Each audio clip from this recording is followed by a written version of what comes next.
dessa pegada ainda, né, voltando aí no caráter de Deus, justiça de Deus, como ser guiados pelo Espírito Santo, entendendo também a nova realidade da nova criação, né? Então, o que eu queria mostrar para vocês aqui é esse texto de Judas. O que acontece? Judas é irmão de sangue de Jesus. Ele é filho de Maria e José. Vocês sabiam? Não? Esse Judas que você vai ler no capítulo 1 é irmão de Jesus. Então, esse Judas, esse irmão de Jesus, ele queria mandar uma mensagem acatelada, uma mensagem de amor, uma mensagem de gratidão e tal. E quando ele começa a escrever, ele não consegue escrever aquilo que ele queria, mas ele escreve exatamente aquilo que o Espírito tomou ele para escrever. Então ele começa dizendo aí, né, o verso 1, Judas, servo de Jesus Cristo e irmão de Tiago. Esse Tiago é o Tiago do livro Tiago, que é irmão de Jesus também, que é filho de Maria e José. Eles são irmãos. Aos chamados, amados em Deus Pai, aguardamos em Jesus Cristo, a misericórdia, a paz, o amor de vós estejam multiplicados. Então ele começa dando essa saudação com a intenção de falar coisas, sabe, amáveis, espirituais e tudo e tal. E aí quando ele começa a escrever, ele diz assim, verso 3, amados, quando empregava toda diligência em escrever-vos acerca da nossa comunhão e salvação, foi que senti obrigado a corresponder convosco, exortando-vos a batalhardes diligentemente pela fé, que uma vez por todas foi entregue aos santos. Então ele começa querendo falar um assunto, mas ele fala que aqui está dizendo que ele foi obrigado a exortar. A diferença, exortação é impulsionar, é levar para frente, é ajudar a pessoa a caminhar. E admoestar é correção literal. Opa, você está fazendo isso, é correção literal, é admoestar. Exortar e falar, vamos liderar, nós conseguimos. Ô Zé Antônio, Deus é bom, vamos lá. E aí eu empurro você para frente. E isso é exortação. Amém? E ele fala sobre exortar-vos a batalhar diligentemente por qual guerra? O texto diz aí, pela fé. Não é uma guerra contra espíritos malignos e coisas e tal. Não, é só mesmo para que pela fé, amém? Que uma vez por todas foi entregue aos santos. Então, batalhar por essa fé que foi entregue, entenda o seguinte, no contexto que ele não está dizendo literalmente que todos já receberam, ele está dizendo que você que recebeu precisa anunciar para entregar aos que ainda não recebeu, que já recebeu. Eles já receberam, está liberado, só eles não sabem. 13 de maio de 1888, a Isabel, a princesa Isabel assina a Carta Áurea, e a Carta Áurea, ela liberou todos os escravos, correto? Amém? Então, quando, lá em 13 de maio de 1888, foi liberado a escravidão, foi liberado, eles não vão ser mais escravos, estão todos liberados. No mundo espiritual, a ideia é a mesma. Quando Jesus morreu e ressuscitou pela fé, amém? Ele liberou todo mundo deixou de ser escravo. Agora a pergunta é, todo mundo ficou sabendo? Todos os escravos foram liberados imediatamente na hora que ela assinou? Não. Por quê? Não houve informação. Não houve informação. Todo mundo aqui no mundo tem o direito da salvação? Sim. Todos estão informados? Não. Não. Então o que acontece? Ele está falando a respeito dessa fé, que todos foram liberados, assim como os escravos da época, todos estavam liberados, mas não sabiam. E por não saberem, agora diga-se de passagem, de que quando todos souberam, todos ficaram sabendo, grande parte decidiu continuar escravo. Estou dando uma salientada nisso para poder explicar que mesmo depois, para muitos você ter pregado, eles vão decidir continuar sendo pecadores, deliberados. Por quê? Porque naquele período, os escravos eles não tinham escolha, porque não tinham onde ir, o que fazer, eles já estavam habituados, eles já estavam ambientados a fazer sempre diariamente aquilo que eles estavam fazendo, então eles não tinham outra solução. No caso de Cristo era a escolha. Esse é o único ressalvo que eu estou dando aqui, no sentido de que você descobrir que Jesus Cristo pagou o preço, você é livre, você decidiu ficar no mundo, você decidiu continuar praticando as obras do maligno, não é porque você não tem condição de ser alterado, você não tem condição de seguir outro caminho, como era o caso dos escravos. Pelo contrário, você, a partir daquele minuto, a partir daquele instante, você passaria então, de fato, a estar necessitando, entende? Até descobrir, mas depois que você descobre, você deliberadamente, você decide continuar errando, pecando e falhando nesse contexto. Então ele continua dizendo isso. Então, qual é a entrega? Para nós entregar a quem? Aos santos. O que já foi liberado. Então, o verso 4 diz assim, pois certos indivíduos, e aí ele começa agora a trazer uma lista de situações a respeito dos certos indivíduos, abre aspas, ele vai contar aqui acerca de religião. A religião do latim a sua palavra de etimologia, ela vem com a ideia de religare. O significado seria religare. Na palavra seria o homem tentando se ligar a Deus. Tá certo? Ou seja, religião é impossível conseguir se ligar a Deus. A religião, ela não consegue.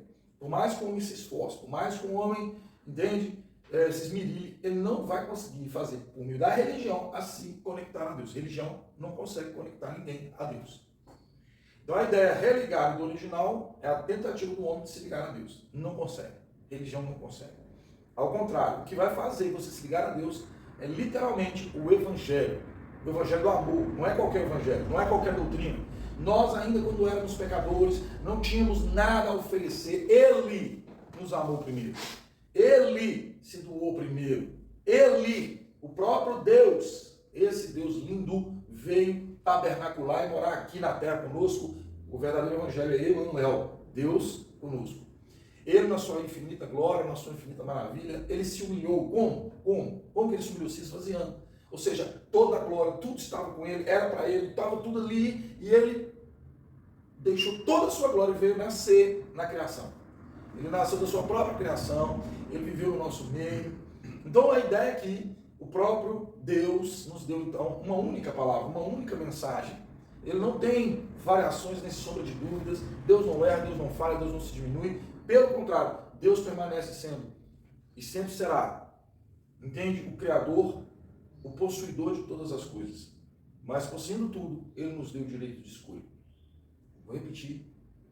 Ele possuindo tudo. Tudo é dele, tudo veio dele, tudo é dele. Ele abriu mão de exercer o governo que ele tem direito para que você escolha se você quer ou não ser governado por ele. Amém? Amém. Fica claro? E ele, fazendo assim, nos deu então o livre-arbítrio para nós escolhermos. E eu escolhi. O que eu escolhi? Eu escolhi ficar no centro da vontade de Deus.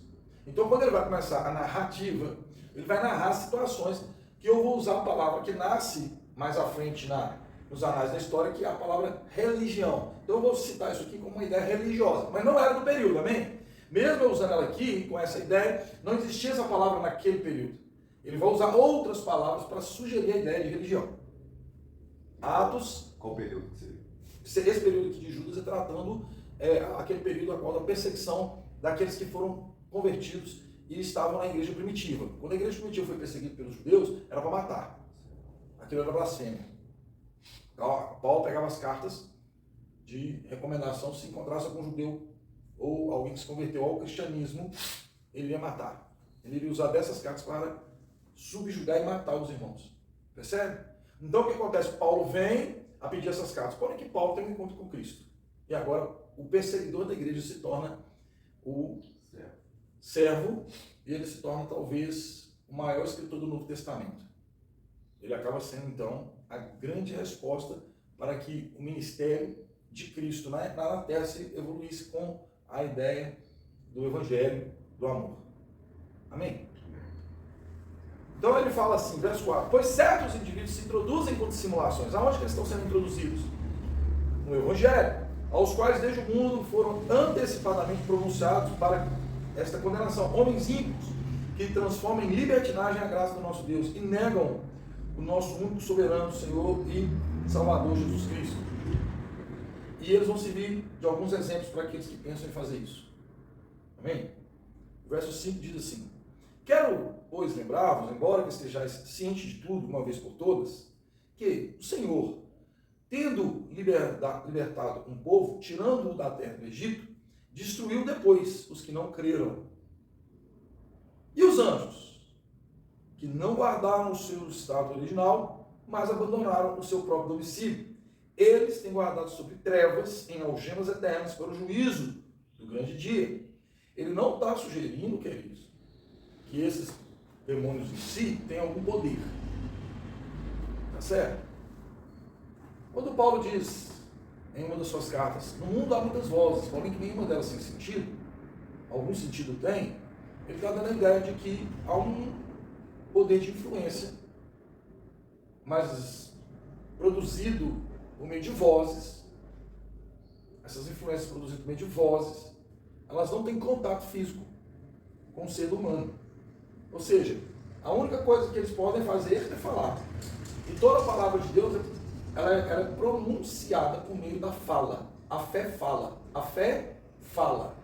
Eu falo, até que aquele texto vira uma verdade. E quando vira uma verdade, eu falo aquele texto. A maioria dos cristãos não fazem isso porque não entende que lá em Marcos 11, 23, quando o próprio Senhor Jesus Cristo diz a todos, e aí a palavra todos, que disserem, crendo, eu vou ter que dizer e crer princípios elementares de Cristo. Eu vou ter que dizer para a montanha, e a montanha é a ideia. Qual é a sua montanha? Qual é a sua dificuldade? Vocês conhecem ali a Serra de Igarapé? Na Serra de Igarapé tinha uma montanha. Quando eu era jovem, passava ali, tinha uma montanha. E a mineradora, com seus minerodutos, cortava a cabeça daquela montanha. Mais de 100 mil metros quadrados de montanha. Foi jogado naqueles oleodutos e caiu lá no mar. Eu estou falando que Jesus disse. Na prática aconteceu. E isso me alegra porque a palavra se cumprindo. E quando a palavra está se cumprindo, ainda que seja algo que a gente possa trazer algum tipo de dano, feliz é aquele que entende o livro da palavra, o livro da profecia. E na Bíblia medita de dia e de noite. Salmos 1 vai dizer isso. Esse homem que medita na palavra de dia e de noite e faz com que o que nela está escrito se cumpra, para se cumprir tem que ser falado. Toda a construção da terra começa com uma frase pequena, e disse Deus. E disse Deus. Deus precisava de dizer, ele só precisava de imaginar. Mas ele disse, para quê? Exemplo, você tem que dizer. Se você dizer, o Edgar disse, vamos fazer o café, pronto. Ele disse, trouxe existência, está aí o café. Você pode participar dele livremente. Amém? Amém. Eu digo, e quando eu digo, eu tenho que saber que as minhas palavras, elas não têm poder. Nossas palavras não têm poder. Chocante, né? Parece que eu estou contradizendo o que eu acabei de dizer. Sua palavra não tem poder, cara. Sua palavra não tem poder, Zé Antônio. É a palavra de Deus que tem poder. Olha, a palavra de Deus tem poder. A Bíblia diz que o Senhor dará ordem aos anjos. A palavra do Senhor é Deus falando. Agora, quem está anunciando, isso não importa. Você concorda que no aparelho de som sai a voz do cantor? Mas quem está cantando é quem? Pessoa. Sim, vamos supor que você escuta ali a música do Fernandinho. O rádio está tocando a música do Fernandinho. É o Fernandinho cantando? Não, é o rádio tocando. É o rádio tocando. Mas você canta como se fosse o próprio, porque o que está saindo da caixinha de som é o Fernandinho. Deu para entender? A caixinha de som é você, a voz que vai sair de sua boca é a palavra de Deus. Aí os anjos vão operar. Por quê? E aí quando eu digo anjos, tanto os principados quanto os potestades. É sério? Ou não? Então veja bem, se eu falo uma coisa para a maldição, eu estou dando arma para quem? O anjo, que é um principado, e um potestade. Eles vão pegar as suas palavras e vão usar contra você. Eu acho que eu vou. Nariz entupido pela manhã, e aí a pessoa libera uma palavra. Qual é a palavra? Eu acho que eu vou. Eu não digo essa palavra. Eu digo, eu sou sarado e curado em nome de Jesus. Enfermidade, isso é injusto. Na minha vida você não tem poder. E aquele nariz congestionado, entupido de sono. E é o que eu quero provar para vocês na prática. Porque não fui eu que disse.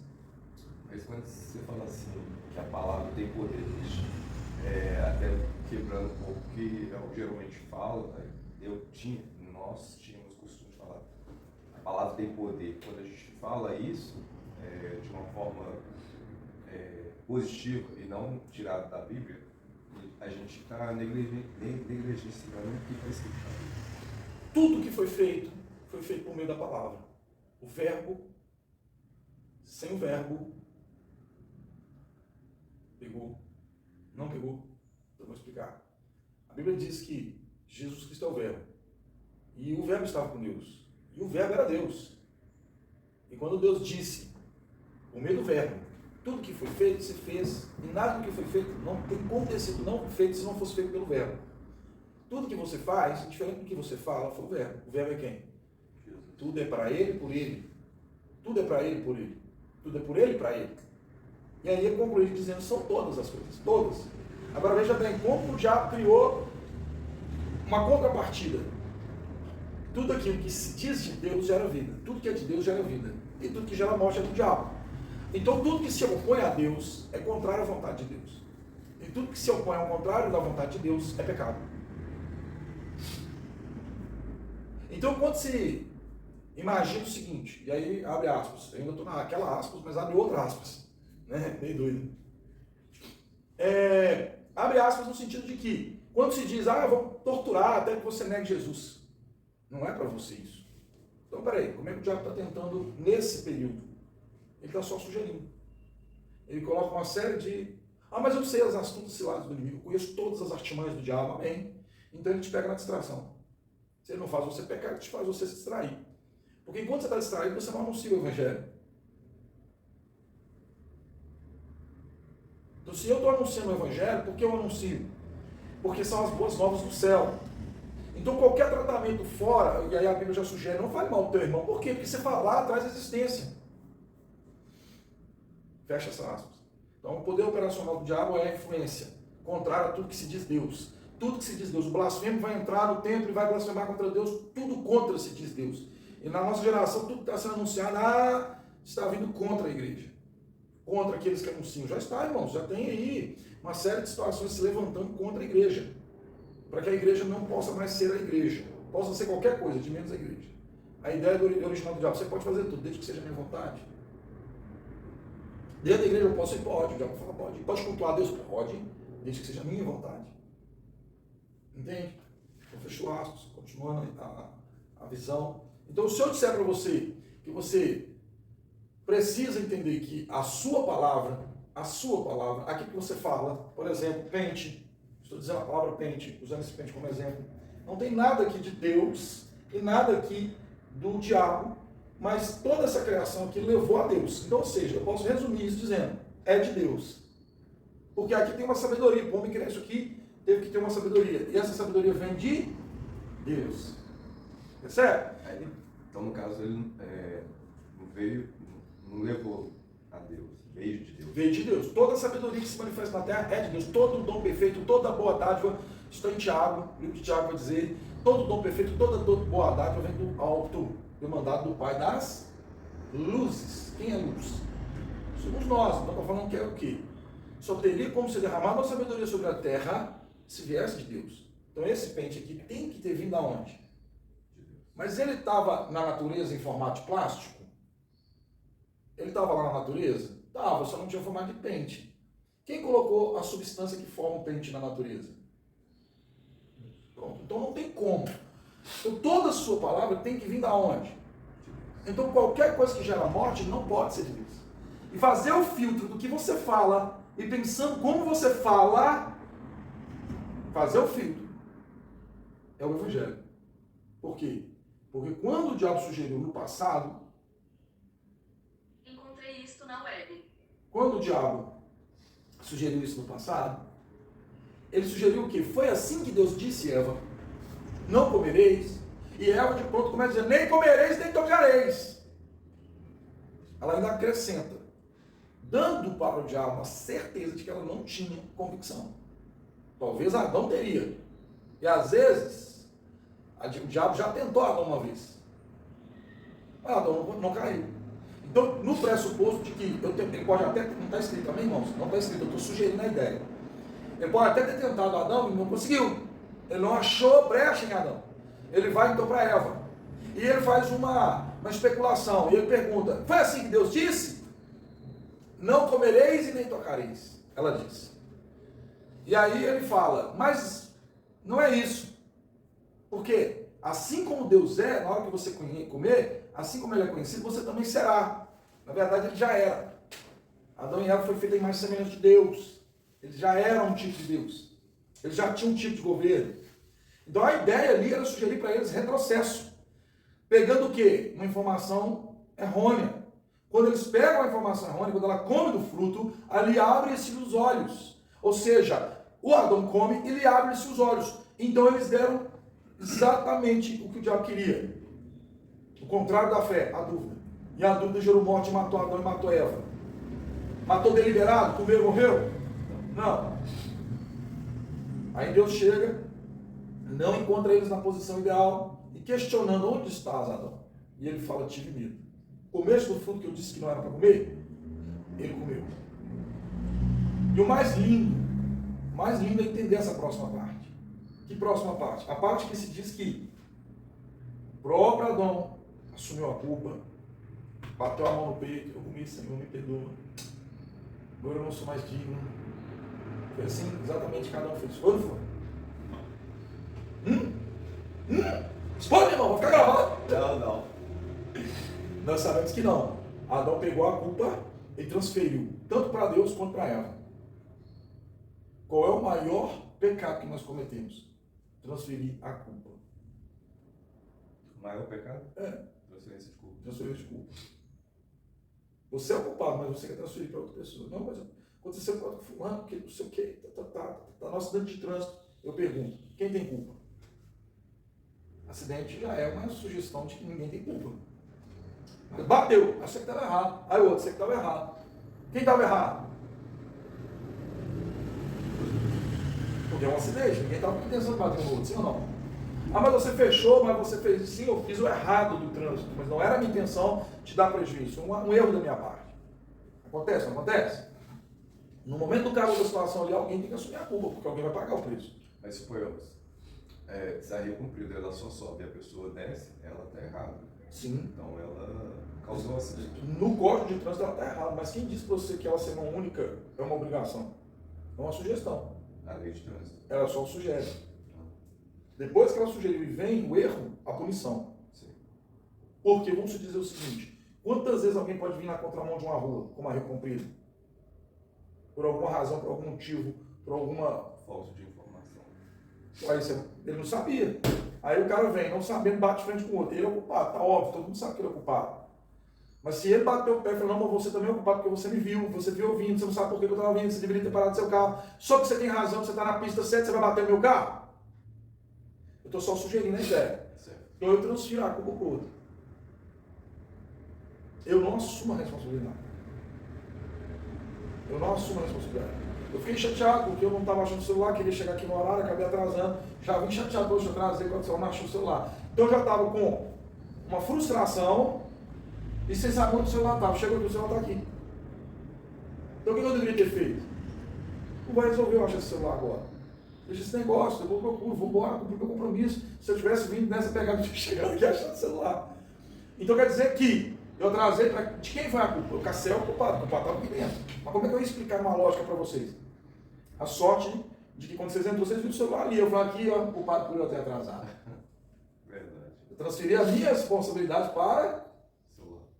Eu falo com minha esposa, é tão gostoso quando a gente tem a quem colocar, né? Uma justificativa, uma culpa. Não sou eu, tal coisa. Aí alivia a gente, né? Alivia?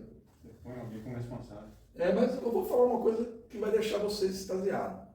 Tem mais possibilidade de você não sofrer a consequência assumindo o compromisso do que você não assumindo. Quando você transfere a culpa, aí que a consequência vem. E não vai vir para quem você transfere a culpa, não. Verdade. Vai vir para você, querido. Por mais que você fale, eu estou pagando tudo isso, a culpa é do fulano. Ah, é? Então, quando Adão proferiu falando, ei, culpado é.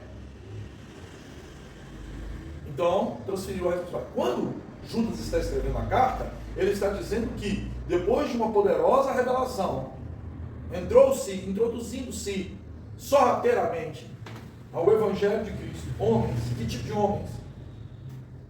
Homens que queriam,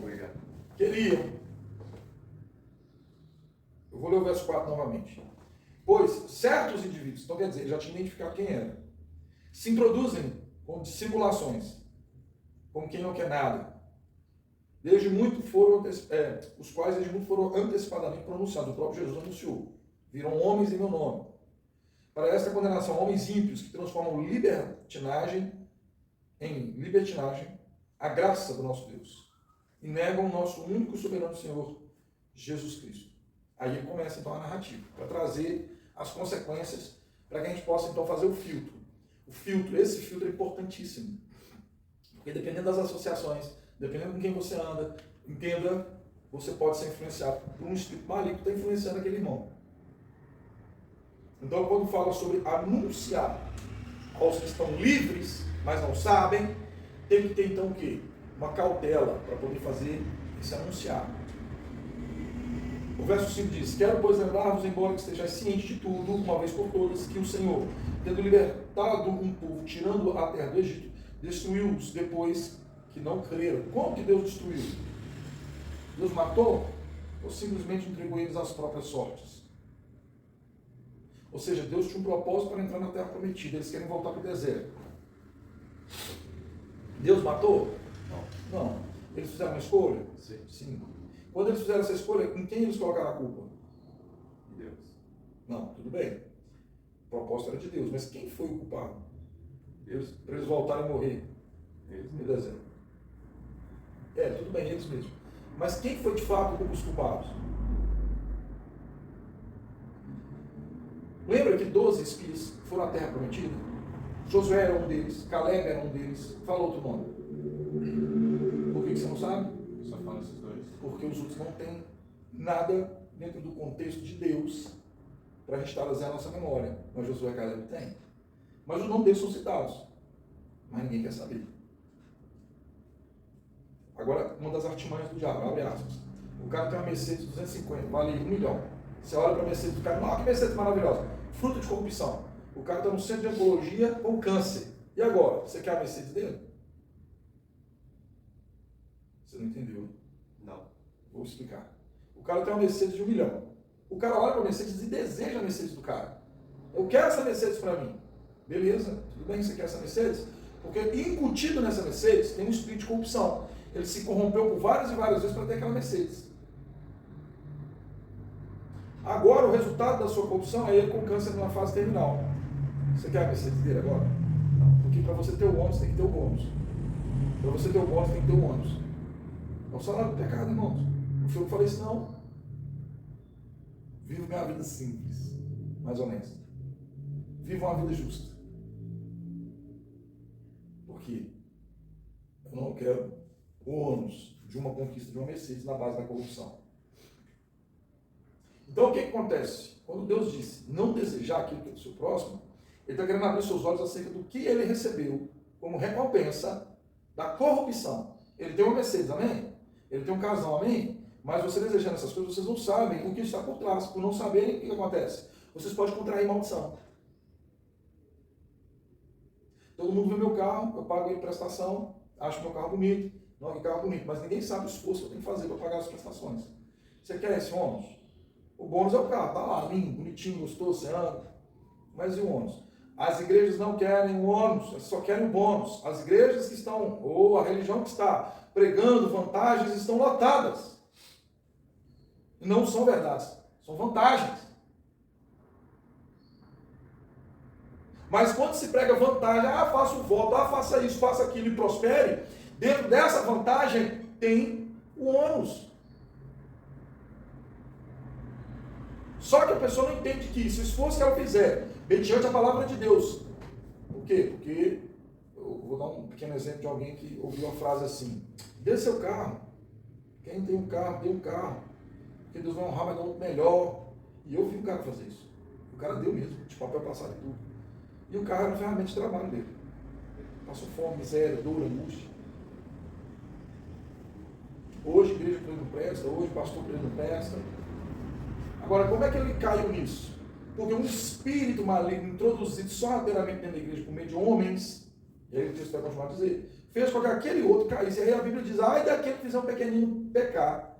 Seria mais só amarrar uma pedra e se atirar no mar. No sentido de que aquele homem que foi lá e deu o carro, ele tinha fé, ele amava Deus, ele queria só que ele foi feito de bobo. A consequência de ter sido feito de bobo levou ele a ter raiva, a ter ódio, a ter tristeza, a ter angústia, a ter miséria. Pastor, você assim pra gente? Nossa, por favor, cara. Então, Então, supondo que nós temos a capacidade intelectual de olhar para Jesus e entender os princípios elementares da doutrina de Cristo, não só entender, mas praticar, então dentro de mim tem um espírito de sabedoria e de revelação que faz com que eu avance dentro da herança, porque você não vai ser milionário, já é. Acessar o dinheiro é outra coisa. A ideia original, querido, A ideia original que nós precisamos meditar e refletir é o seguinte, e aí eu preciso que vocês reflitam isso. Refletir, meditar, pensar exaustivamente, até que isso vire uma verdade do seu ser e nunca mais saia dela.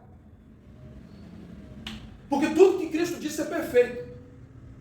Para habilitar você à perfeição. Você é perfeito a partir disso. Ah, não, pastor, não fala assim não. Eu sou tão imperfeito, eu tenho até uma falha no dente.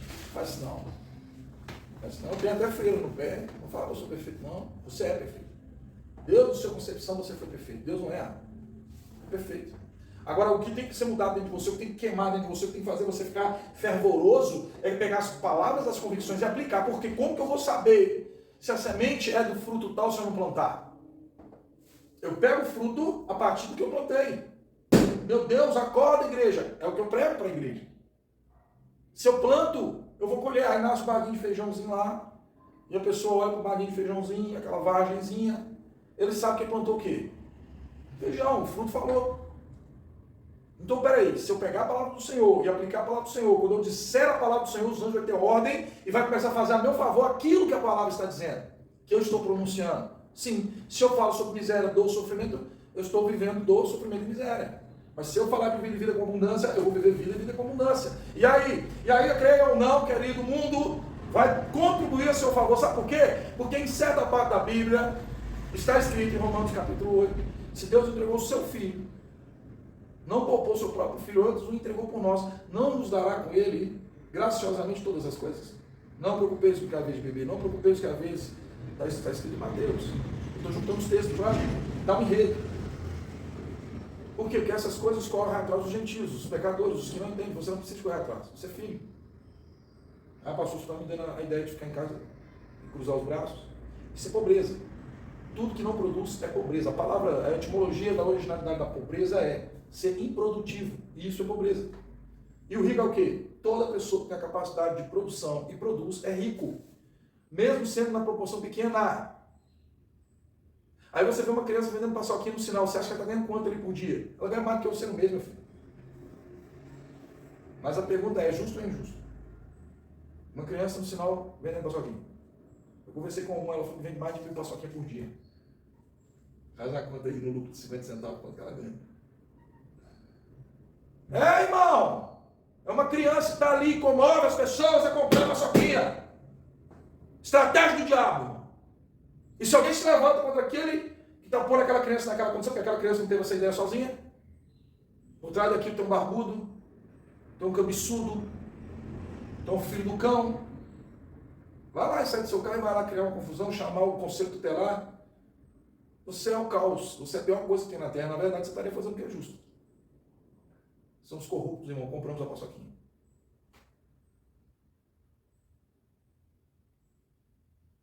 Esse é meu jeito de ajudar, pastor. João Batista chamaria isso de raça de víboras. Pô, parece que não tem nada a ver, né?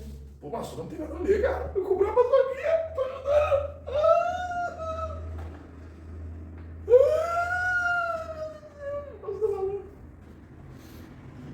Eu também já comprei a paçoquinha, irmão. Fique tranquilo. Fique em paz. Entenda que é o Espírito que te dá a sabedoria de se contradizer para poder se crescer. Está ficando claro o que eu estou querendo dizer? Mal pecado, transferência de culpa e andar sorrateiramente naquilo que o diabo cria como todos os dias sendo normal. Ah, isso é normal, não é não. Para gerar vida, a concepção foi feita através de uma união de um homem e uma mulher. Assim você gera uma vida. Sim ou não? Qualquer coisa fora disso é pecado. Gerando vida é Deus. Vou voltar para o texto para a gente continuar. Eu vou dar um tempinho para nós tomar um cafezinho. Você tem que sair daqui 10 para as 10, não é isso? Amém? Irmão, é 8 horas agora, fica tranquilo. Tem muito tempo para roubar. Se eu não consigo nem entender o que você está falando. Não, pode comer, irmão. Não, eu vou comer também. Mas. Não me trouxe adoçante. Ela acabaram de procurar ela, não. Não, isso é o adoçante, ninguém trouxe, não. A prova traz vou deixar um adoçante aqui. Porque já fica aqui, não tem perigo.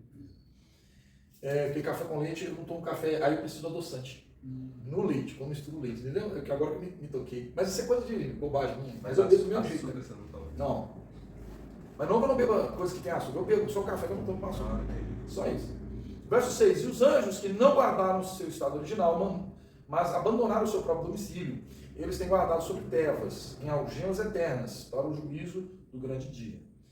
Dando a sugestão de que eles podem sugerir. Né? Estão sugerindo porque eles ainda não estão em uma condição ainda de juízo. Mas eles vão entrar. Esses anjos, queridos, deixa eu explicar isso aqui para vocês entenderem. O diabo propagou o seu comércio.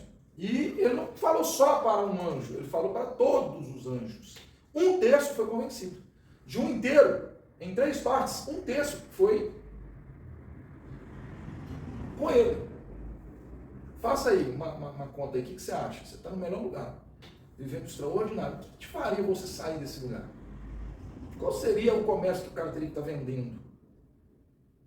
Deus, por a sua própria essência, é criador. Ele tem criação. Deus é um criador. Então, para o diabo conseguir vender algum comércio, ele tinha que enganar esses anjos acerca de um modo de criação.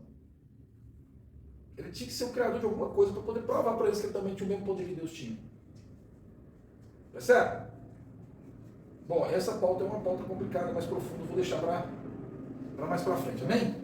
Mas o diabo tentou ser como Deus, igual a Deus.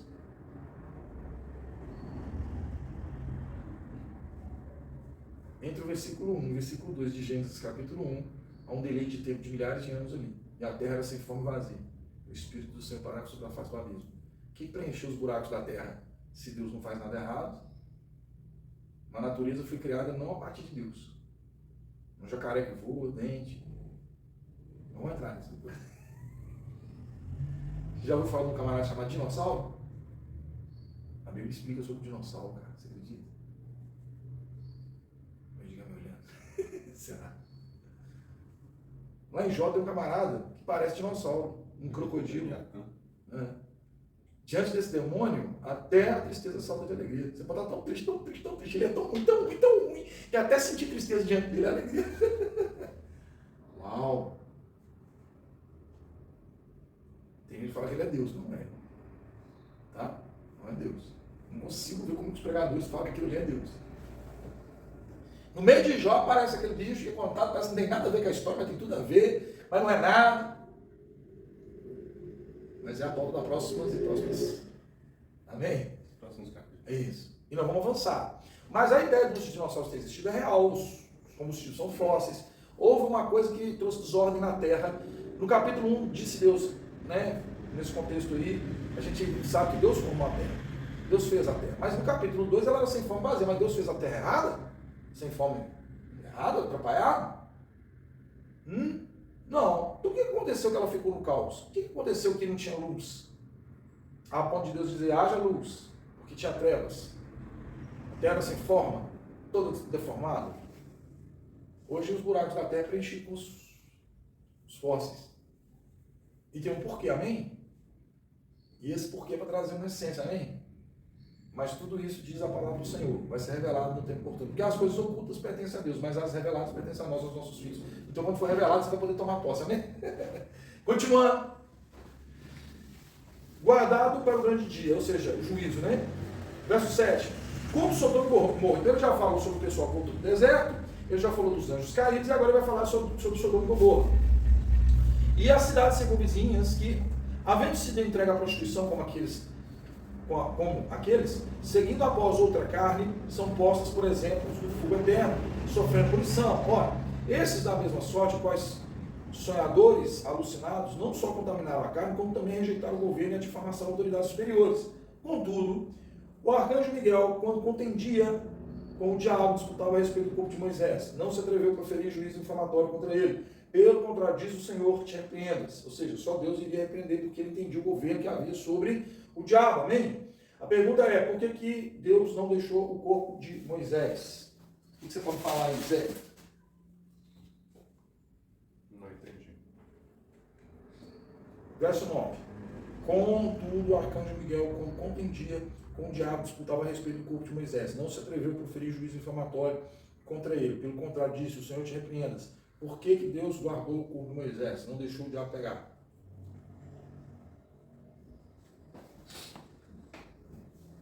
santo. Edgar, por quê?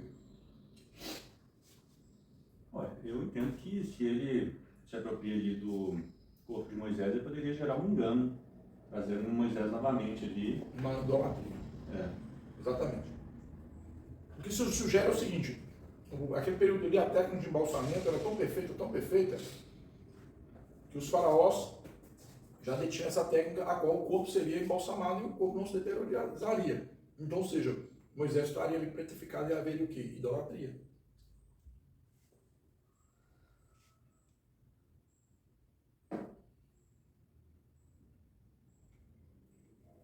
Amém? 10. Esses, porém, quanto a tudo que não entenderam, difamam. E quando a tudo que compreende por instinto natural, como bruto, sem razão, até as coisas se corrompem. Irmãos, o texto não está sugerindo que nós somos assim. Mas se você der uma olhadinha bem mais profunda, se você cavar um pouquinho mais profundo aqui, ele está falando assim, em outras palavras: esses, porém, contudo, o que não entendem, difamam. Ele está falando com outras palavras que se você quiser usar um termômetro espiritual, se saber se você está fazendo algo que é de Deus ou não, você tem defamado o quê? O que você tem defamado? O que você tem dito? De quais coisas você tem falado? Por exemplo, se você está defamando, entendo o que eu estou dizendo, um governo estabelecido por Deus, você está defamando a Deus. Eu não estou falando da pessoa no individual, estou falando do estado de governo. Se nós temos um presidente, ele tem que ser o quê? Chacoteado, não fala, falei assim. Tem que ser defamado. Tem que meter o pau nele, é isso? Não, tem que fazer o quê? Orar, interceder por ele. O que nós fazemos? Nos unimos à frivolidade das pessoas que querem meter o pau nos presidentes, falar mal das pessoas, e a gente se conivente com isso. Uma autoridade constituída por Deus, um cargo que foi constituído por Deus.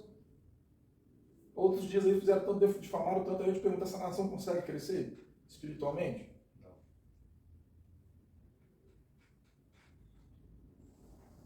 Então, deitar os olhos na palavra de Deus é entender que eu não posso ter só uma sugestão na cabeça, eu tenho que ter uma prática diária. Quantos de nós defamamos? E aí, você se deixou ser corrompido pela ideia? Alguém sugeriu e você abraçou? O fulano de tal, o presidente fulano de tal, e aí o cara começou a meter o pau e você juntou com ele, ó. Não se assente à mesa dos escarnecedores. Não se detenha no caminho dos pecadores. Antes, o teu prazer está na lei. Nela, medita de dia e de noite. Esses que fazem isso são como árvores, plantadas junto de árvores de ribeiro. Dá fruto o ano todo. E o fruto fala. Amém. Simples assim, digamos. A lei da prosperidade está nisso aí. Na prática da palavra. Eu pratico a palavra, eu prospero. Eu vivo a palavra, eu prospero. Todo o espírito de engano é jogado por terra. O mesmo espírito de engano que queria embalsamar o próprio Moisés para ele ser idolatrado. O próprio Deus, sabendo disso, recolheu. Por isso, então, te convidei para vir, para a gente fazer esse estudo. Porque você me fez perguntas que eu não sabia te responder. O pastor está nos explicando o seguinte: praticou a palavra, a coisa acontece, né? A Sim. vida prospera, a saúde cura, a família restaura, o que tem que acontecer, acontece. Você me fez perguntas no dia que a gente estava conversando, eu falei, vamos estudar a palavra? Porque só aí que vai ter resposta, vai ter solução para a nossa vida prática. Para daqui X anos, um ano, 10, sei lá, daqui um mês, a nossa vida realmente ter tido uma mudança. Eu saí daqui, agora eu estou aqui. Por quê? Porque eu aprendi a usar a palavra de Deus a meu favor. A sugestão de Satanás continua sendo a mesma lá de Jardim do Éden, porque Adão já era, e Eva também, uma coisa que Satanás propôs para eles serem. Só que eles já eram. Já tinha aquilo, já adquirido como direito, só talvez não tinha muita clareza. E hoje é a mesma coisa, coisas que nós já temos, e Satanás sugeriu para Jesus a mesma coisa. Se você prostrar e adorar, isso tudo eu vou te dar. Já é dele.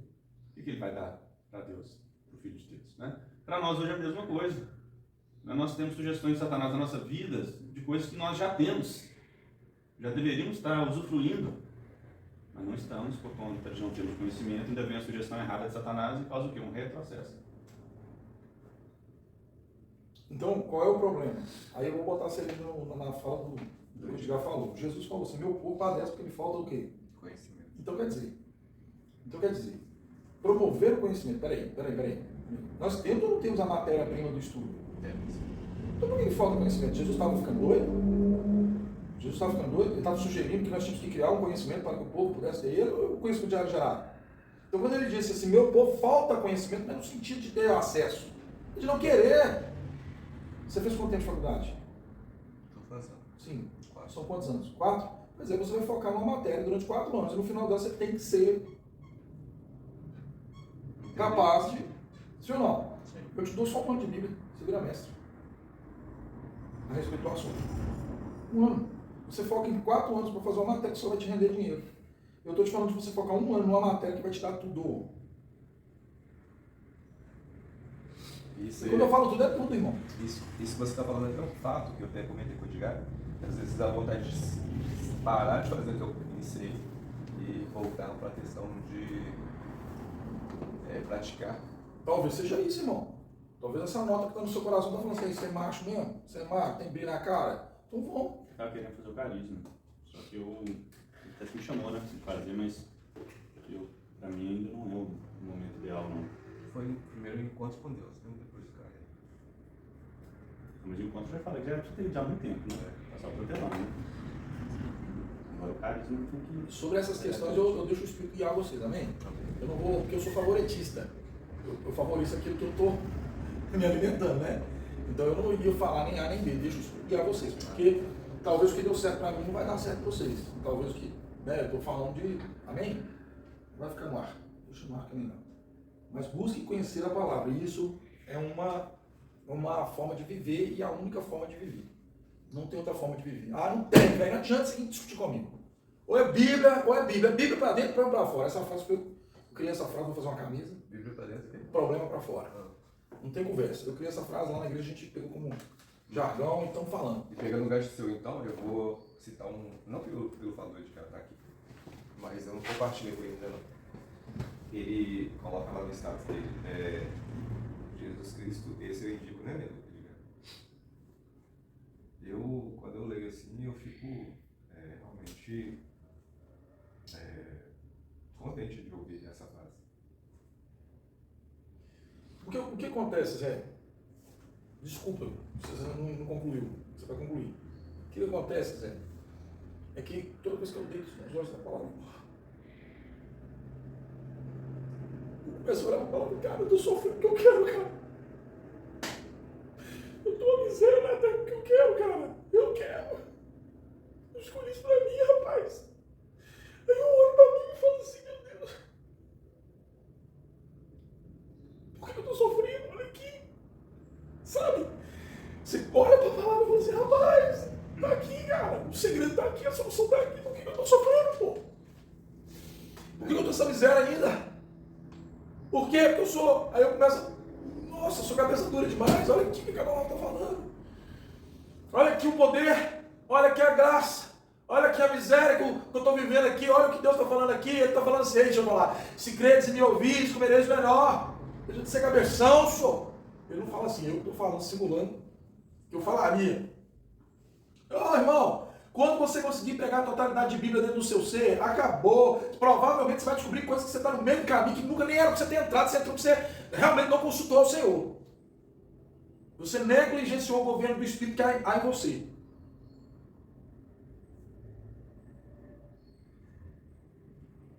Então quer dizer que o grande problema do ser humano é o quê? É submeter, Sabe, a palavra do Senhor fala que nós temos que ser humildes ao ponto de se submeter ao próximo. Ainda que o próximo não seja aquilo que a gente sabe que não é, mas por que eu estou me fazendo menor? A palavra do Senhor diz, quer ser o primeiro? Corre bem forte e ganha de todo mundo, senta lá no pódio, ganha medalha, é seu. É assim que a palavra fala? O que Jesus falou? Sirva quer ser o primeiro? Você quer ser o primeiro? Você quer ser o primeiro? Quer? Quer mesmo? Sirva a todos. Ou eu estou falando alienado aqui? Edgar, me ajuda aí, você conhece o texto? Maior que você. Maior?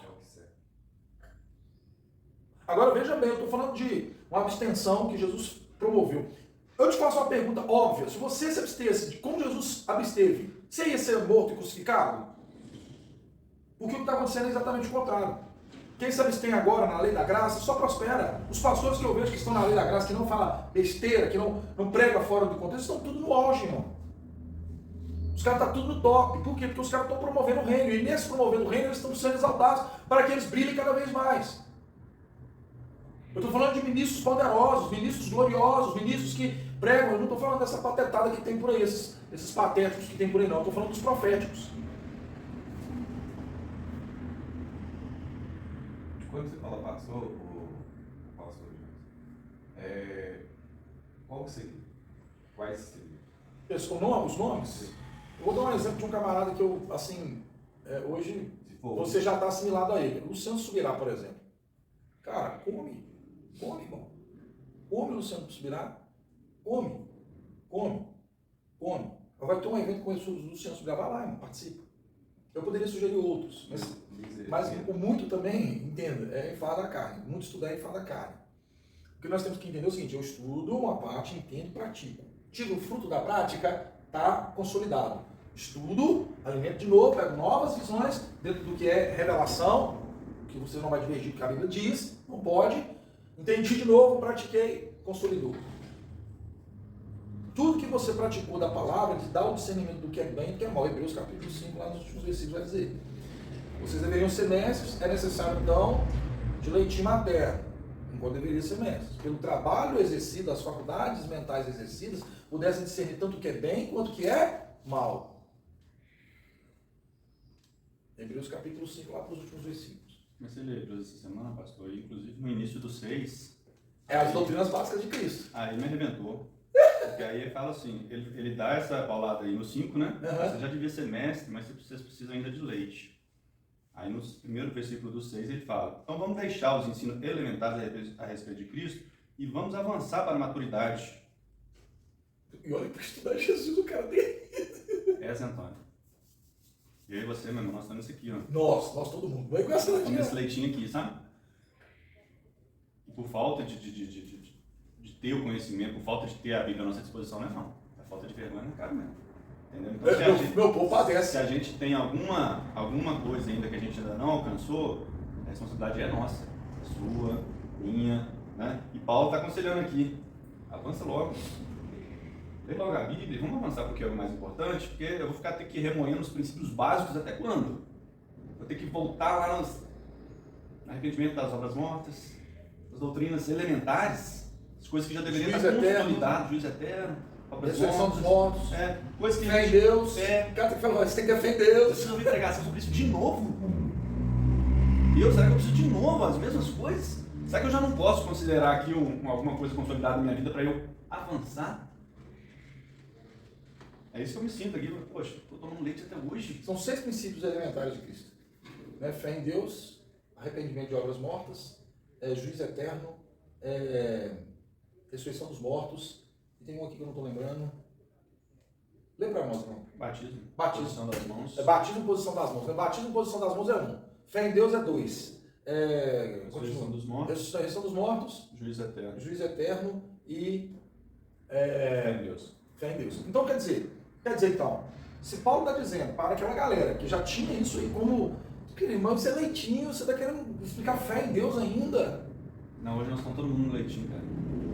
Hoje nós estamos velho de igreja, mas voltando às mesmas coisas. Então, Edgar, eu vou falar aqui agora, eu vou me credibilizar, agora eu vou, irmão, agora eu vou me credibilizar.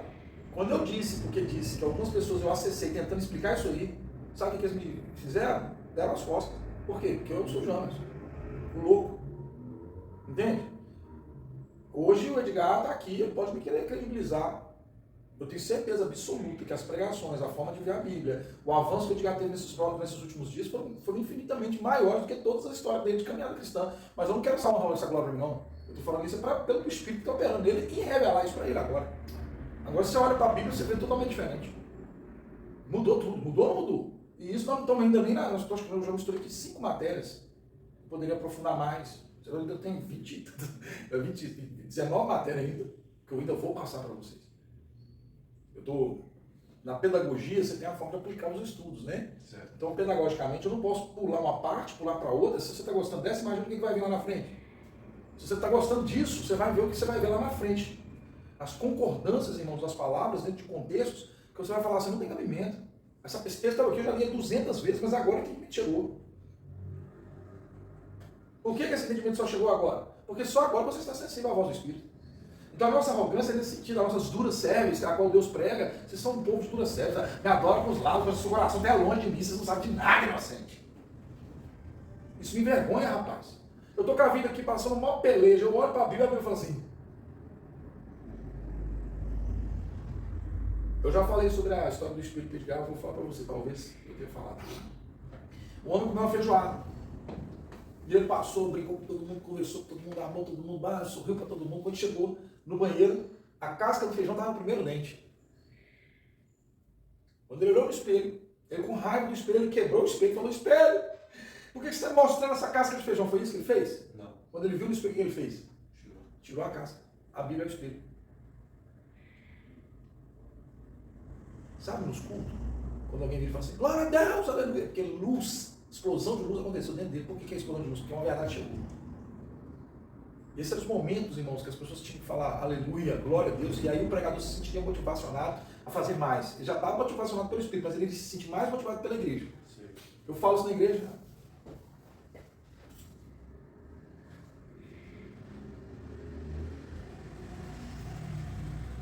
Você não entendeu isso?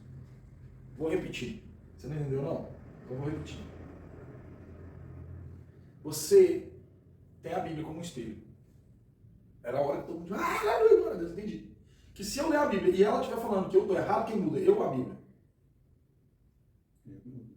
Não, irmão, você tem que pegar uma borracha, ir lá na página que está falando, apagar, passa o corretivo e reescreve naquilo que você acha que tem que ser.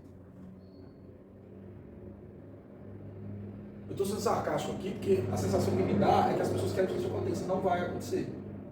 Está acontecendo, sorrateiramente eles estão pegando a Bíblia e distorcendo ela, criando versões que vão cada vez desfragmentando ela. Mas louvado seja Deus por isso, sabe por quê? Porque cada vez que eles fazem isso, mais se renova a palavra. Eu estou falando de 5.000 versões de Bíblia diferentes. Eu devo ter umas 150 versões para me consultar. Tem uma explicação que eu preciso dar para vocês hoje. Essa aqui vai abrir aspas. Você sabia que tem Bíblia que foi traduzida segundo a minha opinião? Por exemplo, eu li a Bíblia, entendi do meu jeito e reescrevi ela do jeito que eu entendi.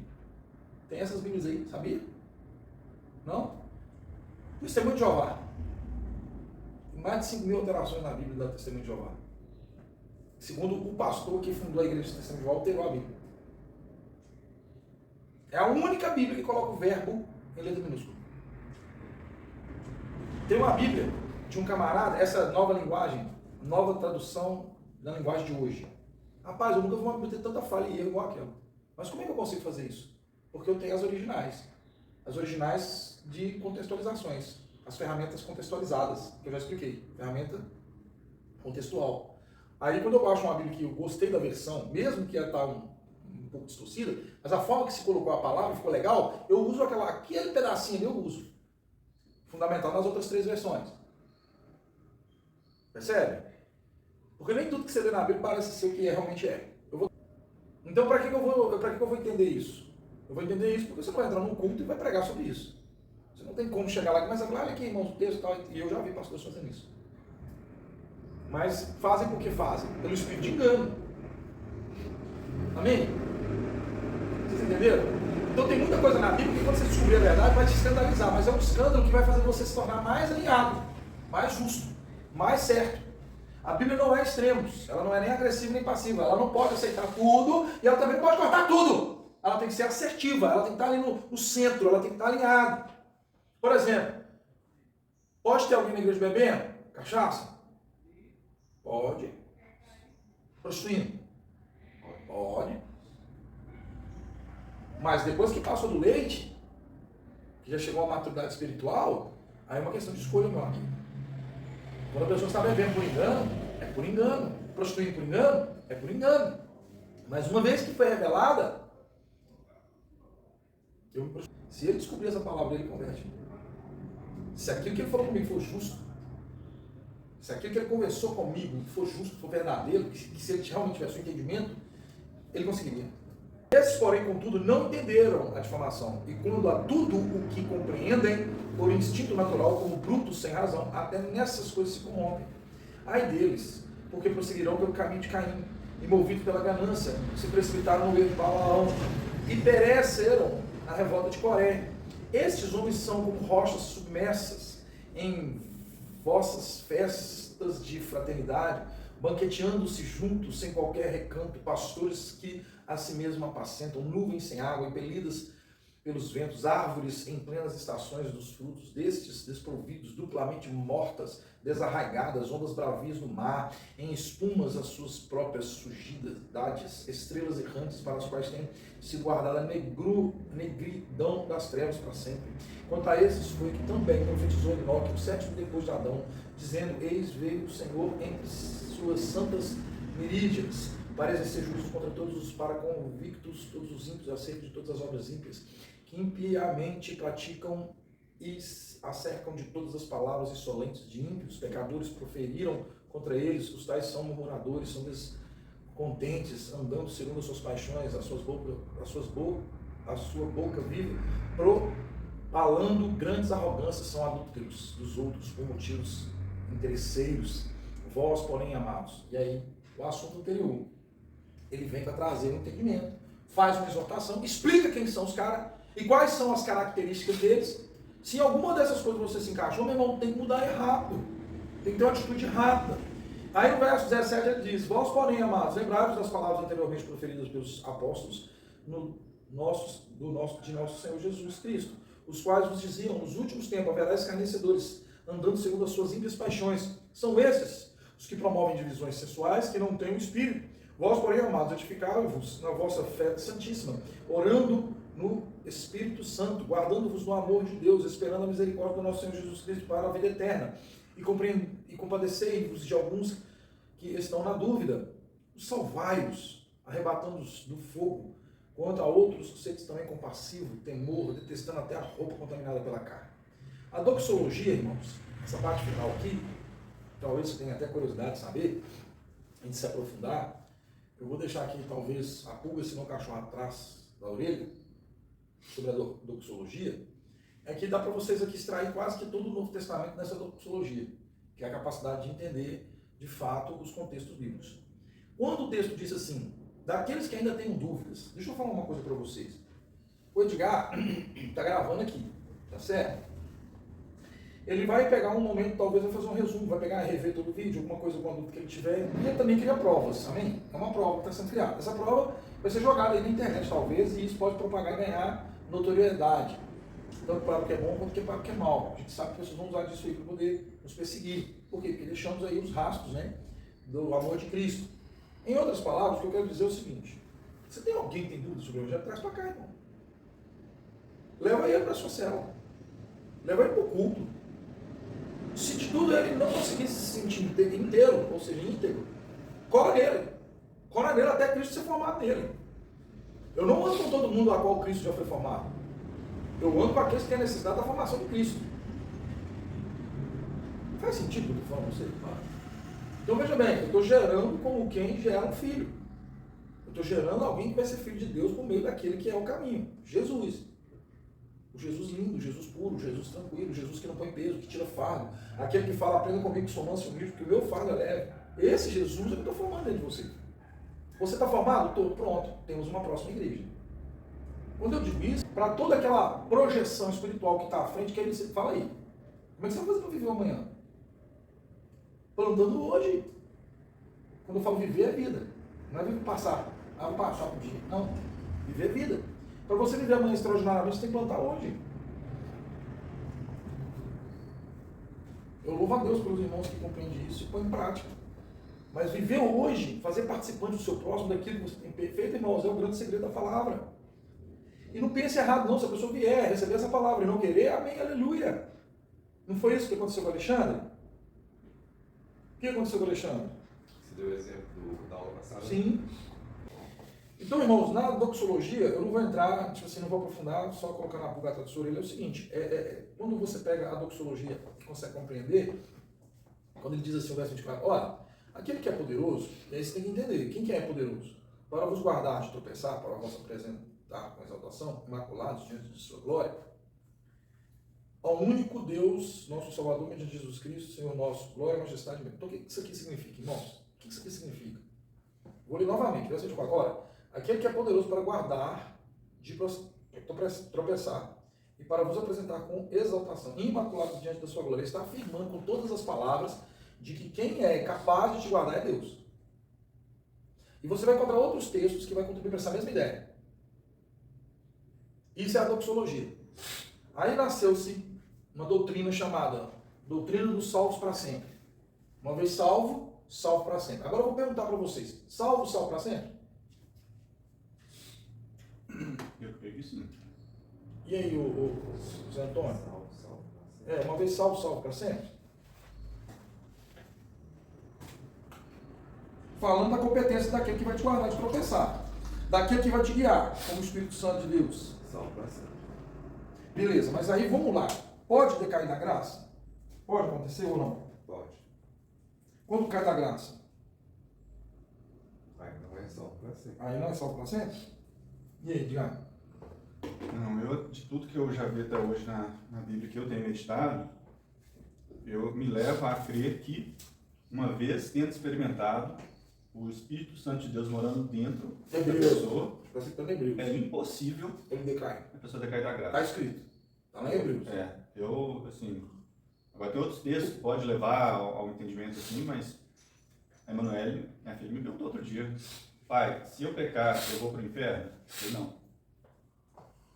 Mas como assim? Não. Jesus já perdoou os seus pecados, se você pecar, você vai pedir perdão e vai tentar seguir. É impossível você ir para o inferno. Falei com ela. Mas e se eu viver pecando? Mas o Espírito Santo que vive dentro de você vai concordar com isso? Ela, não. Você tem prazer no pecado? Não. É impossível você viver pecando. Se você pecar, você vai se arrepender. Eu falei, não, pai, é mesmo. Impossível. Eu que recebi o Espírito de Deus, vou agora negar Jesus? Ela falou, e se eu negar Jesus? Quando você vai negar uma coisa que você sabe de verdade, você pode fingir que negou, você pode mentir, mas negar de fato, você negaria Jesus. Não tem como eu negar Jesus. Como eu vou negar Jesus? Uma coisa que é verdade para você vai dizer que é mentira? Como? Impossível. Impossível. Você pode falar uma mentira, mas verdade mesmo. Você negaria Jesus? Não. É impossível. Então vamos dar a contrapartida, amém? Vou dar a contrapartida. O que ele falou, eu assino embaixo. Fechou a conta. A contrapartida é, então peraí, pastor. Se eu pecar, qual é o salário do pecado? Agora, a morte é espiritual agora ou física? Agora. É agora. É sério? Como assim? Agora quer dizer espiritual. Espiritual. Né? Então veja bem, no espírito você não peca mais. Você não tem como pecar mais no espírito. Você tem um espírito atrelado ao seu espírito. Ele cedeu para ele, acabou, meu filho. Agora, se você comete um pecado, e eu estou falando do pecado consciente, saber que você vai lá e vai fazer uma coisa consciente e vai trazer o pecado para a sua vida, consciente, você vai receber os flagelos do corpo. O seu corpo é que vai pagar a conta. Mas é lógico, evidentemente, que você sabe. Então o amor de Deus não nos confunde, pelo contrário, ele nos liberta. Porque se você tivesse a sensação de ter que ser obrigado a pedir perdão, porque você sabe que você vai sofrer uma consequência de juízo eterno, de condenação eterna. Então você estaria fazendo aquilo por vontade, né? Vontade, não, senão você vai pro inferno. A sua natureza natural seria o quê? Eu quero fazer tudo de errado. Mas eu não posso, então eu vou para o inferno. Então quer dizer que o seu coração já te condenou. Porque se você quer fazer o errado, não faz porque simplesmente tem uma dúvida de se vai para o inferno ou não. E aí, diga-se de passagem, que o pecado ele é momentâneo e passageiro. O que você faz no seu corpo que te gera prazer? É momentâneo e passageiro. E a Bíblia diz lá em Romanos que aqueles fazendo isso receberam no seu próprio corpo as marcas do pecado. Velho, tem um amigo meu que saiu bêbado outro dia, caiu, bateu, traumatismo craniano, tem entre a vida e a morte.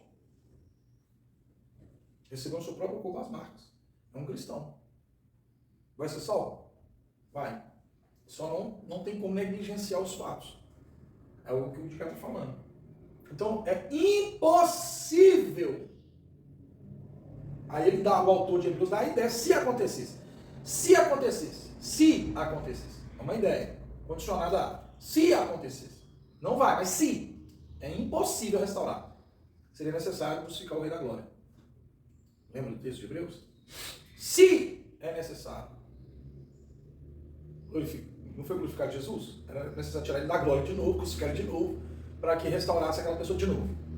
É o que ele falou sobre enganos de Só que arrenda das pessoas, porque aí eu quero dizer que eu posso ir pra zona, com os meus mulheres tudo, e aí não dá nada pra mim. Tá, claro que dá.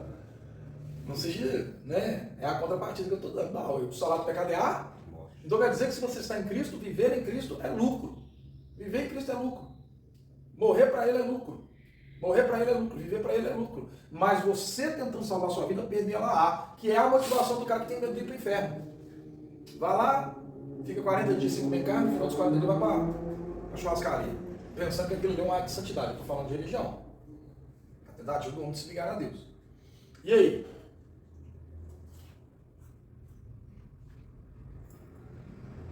A minha mente, ela sabe.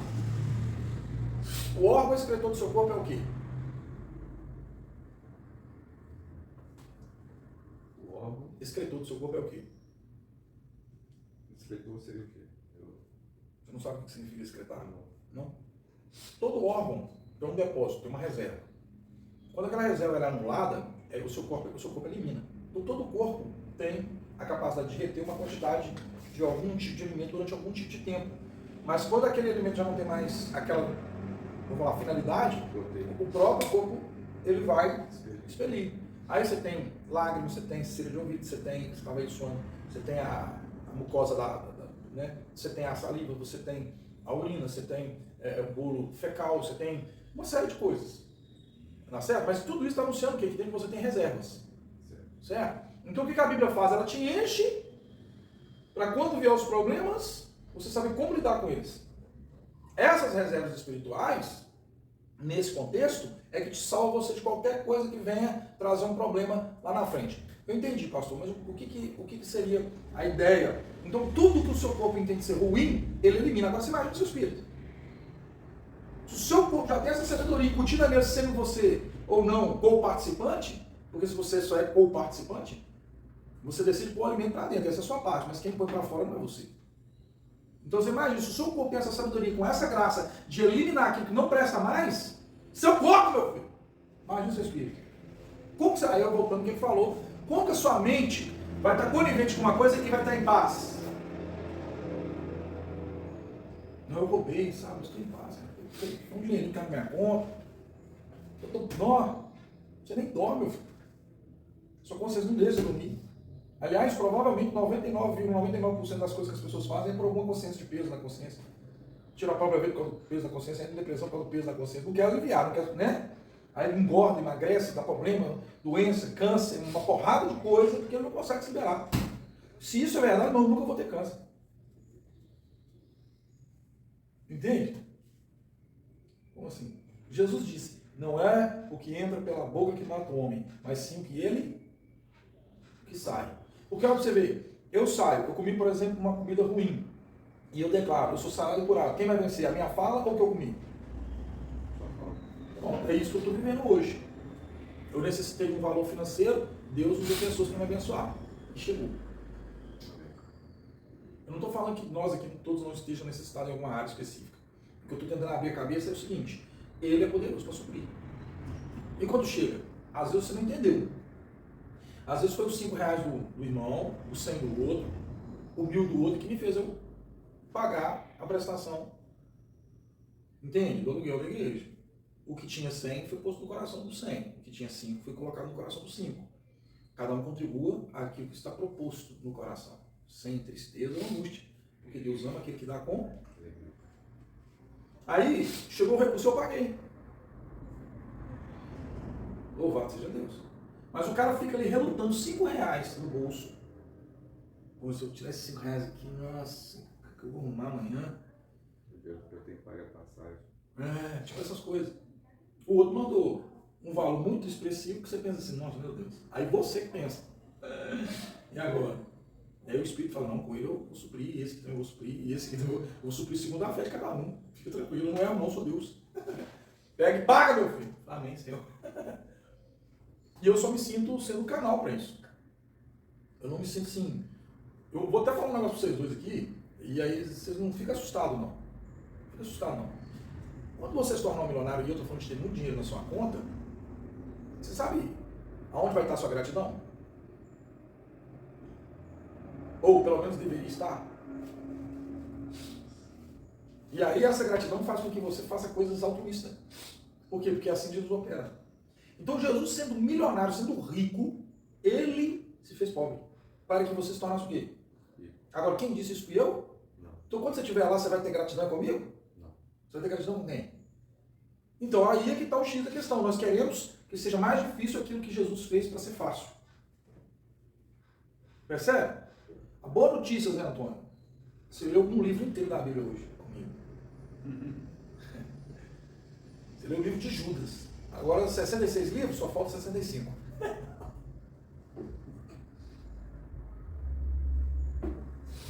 Lucas capítulo 20. Eu tô vergonha de Antônio hoje. O cara vem fazer estudo de jejum e eu nessa comilança aqui. Lucas 20. Chateira. Lucas capítulo 20. A partir do verso 1. Vou falar agora. O verso 1. Lê o seu título aí, Zé. Põe a minha bananinha, porque ó, foi bem repartido, uma para cada um. Deixa eu ver. E aconteceu num daqueles dias que, estando ele ensinando o povo no templo e anunciando o evangelho, sobrevieram os principados do sacerdote e os escribas com os anciões. 2, pode falar. E falaram, dizendo: dize-nos como que autoridade fazer essas coisas? Ou quem é que te deu esta autoridade? Pode ir.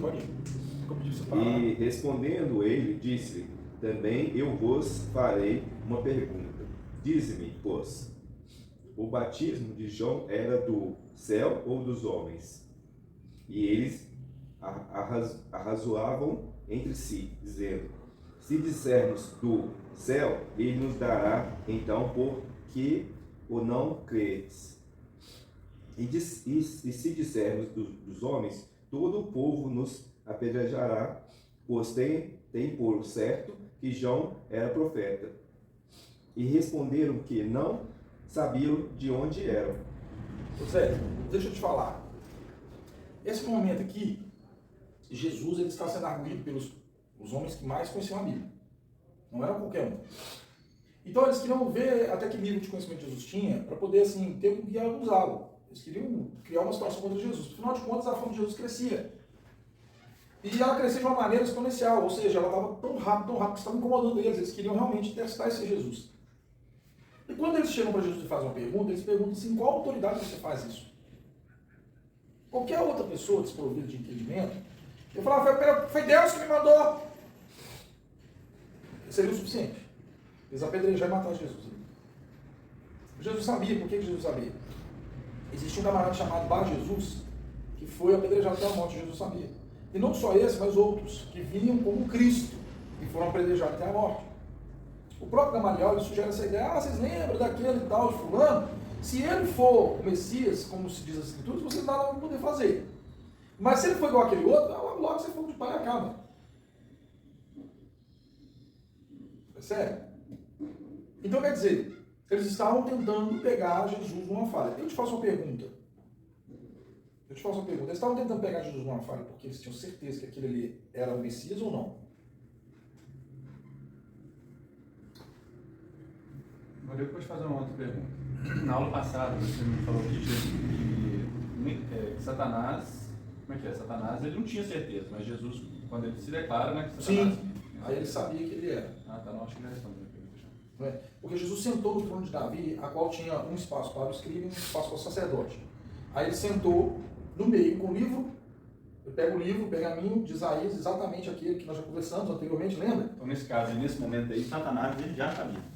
Aí, a partir dali, ele começou a saber. Satanás, nesse caso, ele... Aí ele pega o pergaminho, ele professa Isaías e senta na mesa do Messias, ó, na cadeira do Messias. E quando o anjo aparece para Maria, agora voltando saindo do Sim. assunto, mas na dúvida anterior, Sim. semana passada, quando o anjo aparece para Maria, anuncia que ele é o Salvador. Isso. Satanás não ficou sabendo.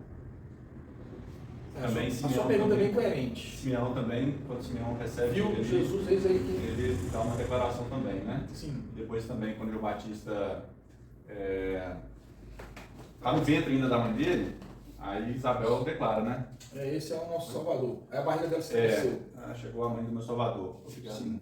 E outra coisa também que eu fiquei pensando é quando João Batista ele viu Jesus, né, e ele falou assim, eis o Cordeiro de Deus que tira o pecado do mundo. Então, fiquei pensando assim como Satanás também nesse ponto aí ficava. Então, veja bem, você é um ser espiritual. Você sabe que você é um ser espiritual, tá certo? Quem pode te testificar? Se não só Deus. Amém? Quando Pedro recebeu de Deus a revelação, aí Jesus, naquela hora, anunciou: ei, quem te falou isso não foi nem carne nem sangue, mas o meu Pai que está. Em Simeão foi a mesma coisa. Foi Deus falando. Aquela senhorinha que orava e intercedia por Jesus, sem saber quem Jesus era, e quando ela. Então, isso também foi revelado por quem? Tá certo? Agora vamos pegar aqui pela linha de quem queria matar Jesus. Queria matar Jesus por qual motivo? Qual foi o motivo que o rei Herodes queria matar Jesus? O diabo ele sentou, faça de conta que você é o rei Herodes. Eu sou o rei Herodes. Sou o rei Herodes. Eu sou o diabo, tá entendendo? E eu sou o governante dessa terra. O que eu bater um papo com você é o seguinte: tem um menino rico, ele vai nascer, vai tomar seu lugar. Então o que acontece? Eu estou tentando te falar quem ele é para você já resolver esse problema. Porque você imagina, daqui a um tempo ele vem e toma o seu trono. Seu filho. Então quer dizer que a percepção espiritual de Deus falar com você é fácil? Deus fala. Falar com você é fácil? Até hoje, as percepções bíblicas, as percepções, a sua caminhada foi fácil? Você entender e ouvir a voz do Senhor? Não. Imagina agora o diabo tentando falar com a pessoa e ele não tem autoridade para falar. Qual é o grau de revelação que ele vai conseguir falar? Quando chegaram para fazer o bezerro de ouro e sugeriram, aquele Moisés foi, já era, rapidinho, Arão autorizou o povo fundir e fazer para poder adorar outros deuses. Sim ou não? Sim. Arão não é um cara que tinha percepção de Deus? Praticamente sim. Então o que eu estou te sugerindo? Quem Deus quis revelar a Cristo, ele revelou os reis magos, foi uma revelação de Deus para eles. Sim. Mas o diabo sabia. Tem aquela turma ali também que estava nos pastores. Os pastores. Ele sabia por revelação de Deus para eles. Agora, nem tudo que Deus te revelou, você sai falando por aí. Entende? Então, tipo assim, teoricamente, o diabo sabia que Jesus era Jesus, sabia que ele nasceu da virgem, ele sabia que os reis magos estavam indo ter com Jesus, mas como que ele iria comunicar para matar Jesus nesse contexto? Então quer dizer que é uma pré-suposta ideia de que ele era Jesus. Então para o diabo, ele não sabia que ele era Jesus. Ele tentou matar Moisés também. Moisés também. Ele não sabia que Moisés era o menino, tanto que Deus fez uma... Porque se ele soubesse que a filha do faraó era Moisés, você acha que ele não criaria uma situação para matar Moisés? Afinal de contas, eles interpretaram Moisés como o Messias. Ele não era o Messias, ele não era o Salvador. Ele foi um tipo de libertador, mas ele não era o Salvador. Então quando eu falo assim, Edgar, que o diabo não sabia, o diabo sabia que viria um Salvador. Mas ele não sabia como que ele iria operar e nem de que maneira ele se iria se manifestar. Ele sabia que estava dentro de um contexto escrito lá em Isaías que ele viria de uma virgem. Estava escrito, o diabo conhecia a letra. Deu para entender? Então, quando eu falo não sabia, eu continuo afirmando que ele não sabia, porque se ele soubesse ele não teria crucificado Jesus, da maneira que ele crucificou, dando a ideia assim, de uma certa forma, ele sabia, ele tinha uma noção, mas para poder parar o projeto, ele teria que se comunicar muito bem com quem ia executar, porque o diabo não tem corpo na terra. Deus tem um corpo na terra, se chama igreja, Edgar. Percebe? Então quer dizer que se Deus quiser revelar algo para você, ele fala assim, não conte isso para ninguém, mas pegue o menininho, vá para o Egito e fique lá. Em sonho, falou com José, Deus, para que pegasse Jesus e fosse para onde?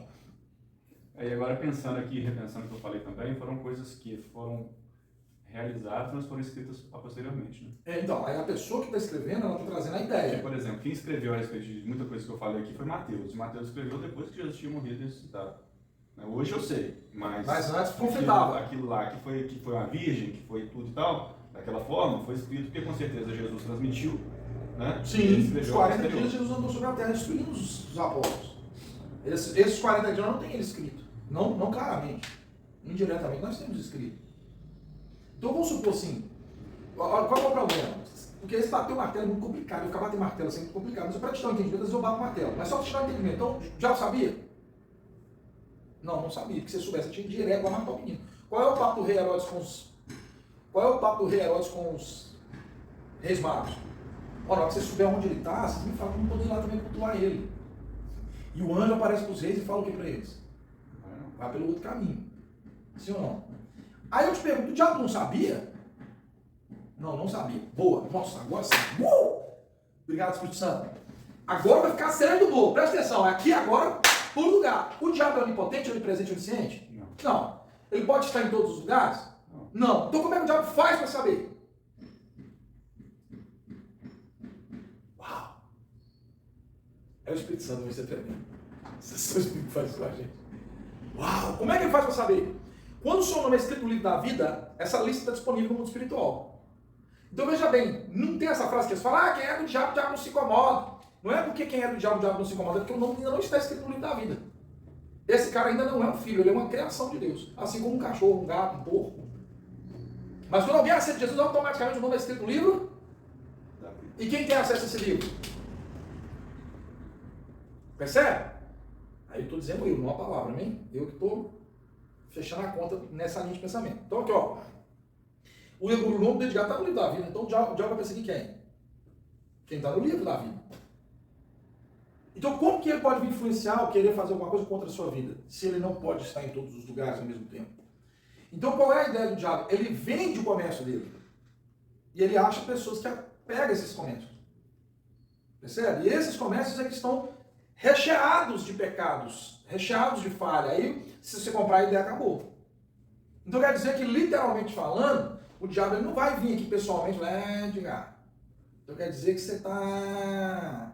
Não, ele vai sugerir para o Edgar ideias contrárias à palavra de Deus. Então veja bem, como é que você comunica com uma pessoa que já tem uma fé, sabedoria, graça, para poder lidar com todas as ações ciladas do inimigo, sabendo o inimigo disso, o que ele vai fazer? Ele vai só tentar. E depois que o diabo tentou Jesus no deserto, qual que é a ideia?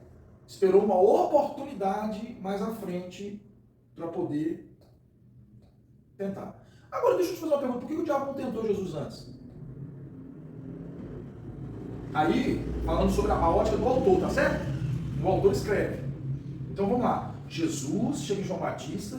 Quando João Batista fala, eis aí o Cordeiro de Deus que tira o pecado do mundo. Aí se abriu-se os céus. Veio como um espírito em forma corpórea de pomba. Parou sobre Jesus uma voz do céu, saiu, esse é meu filho amado em quem eu tenho prazer. Eu pergunto, depois disso é que Jesus foi tentado pelo diabo ou antes disso? E por que só depois? E por que não antes? Porque ele não sabia. Ou ele até podia suspeitar. Ele olhava, você tem pinta de... Parece que você é o Messias mesmo, mas eu vou esperar. Só depois que Deus falar é que eu vou confirmar se você é ou não. Então essas percepções espirituais, aí entenda com uma singeleza de coração, como uma criança, de que é lógico que de alguma forma o diabo sabia. Ele não sabia como definir que aquele era o Cristo. Como ele também não sabia que matar ele no madeiro era um tiro no pé, ou no casco. Ele não tem pé. Deu para entender, Edgar? Então assim, quando eu bato o martelo nessa questão, aí eu não estou falando que Deus não havia revelado para algumas pessoas quem era o Cristo. Aí você tem que entender o campo de ação do diabo. Então quer dizer, como é que o diabo sabe que está dentro de você? Pensa uma coisa aí. Pensou? Pensa uma coisa aí. A coisa mais aleatória que você conseguir pensar. Ah, você pensou numa bola azul, cheia de bolinhas rosas. Acertei, você tem? Tem como acertar? Então qual é o campo de ação do diabo? A gente fala.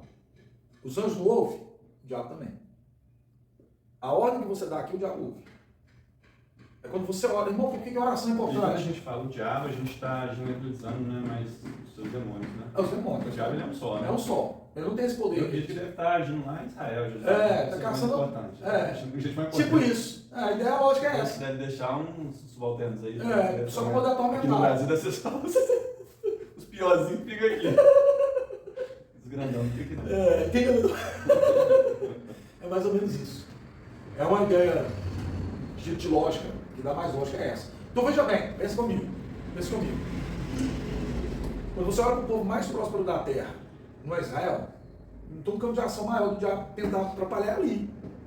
Percebe? Agora veja bem, vamos analisar aqui.